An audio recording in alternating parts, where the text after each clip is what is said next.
What is going on, everybody? I'm Andy. And I'm Jason. And welcome back to the Nerd Crew Podcast MCU Character Breakdown Series.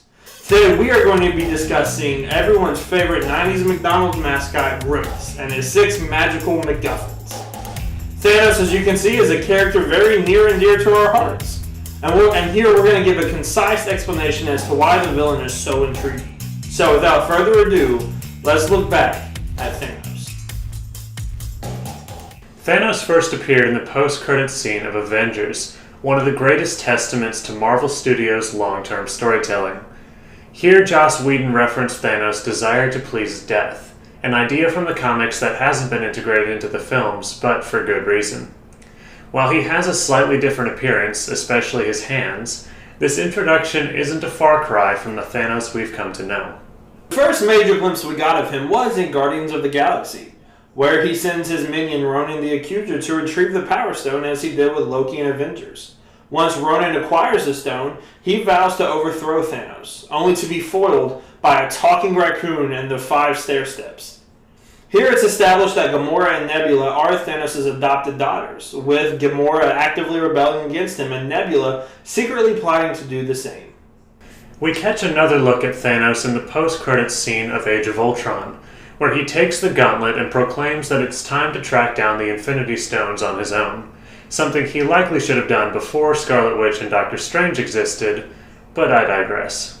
Thanos' most important movie by far is Avengers Infinity War, where he steals the show and, for all intents and purposes, is the hero of the film.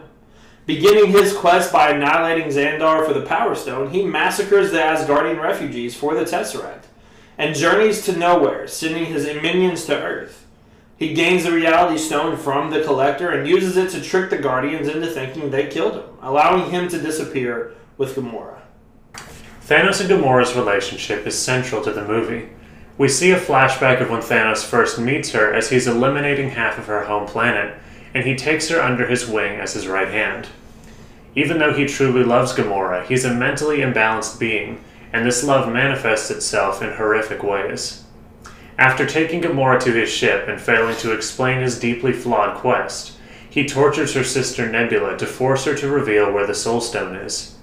Taking her with him, he travels to Vormir and sacrifices her for the sake of fulfilling his destiny.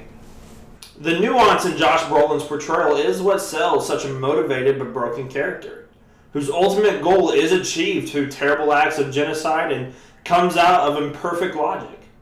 Thanos travels to Titan, where he battles a handful of Avengers and Guardians, ultimately taking the Time Stone in exchange for Tony Stark's life. On Earth, he brushes aside some of the strongest heroes they have, like Captain America, Groot, and Black Panther, and manipulates time to rip the Mind Stone from Vision's head. With the stones assembled, he prepares to attack, but is cut short by Thor launching his brand new axe directly into his chest.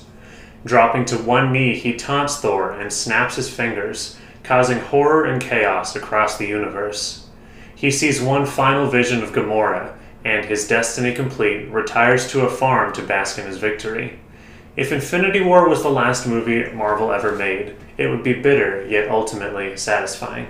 Thanos achieved victory, not because he was the strongest or the most durable, but because of his will. While each of the Avengers and Star-Lord made big mistakes in dealing with his arrival, Thanos was just a juggernaut on his quest to assemble the stones, letting a few hiccups get in his way. He's not out to kill for the sake of killing, but he's doing what he truly believes is right, sparing the lives of his enemies and keeping some semblance of a code of honor. Now, at the end of his hero's journey, his victory will undoubtedly be challenged, and we can't wait to see what's in store for Marvel's greatest villain in Avengers Endgame. Thank you guys so much for watching. Be sure to like the video and comment down below which Infinity Stone you would most want to wield given the choice. Make sure you subscribe, hit the notification bell, follow us on Twitter at Nerd Crew Podcast. You can follow me on Twitter at I'm Andy York.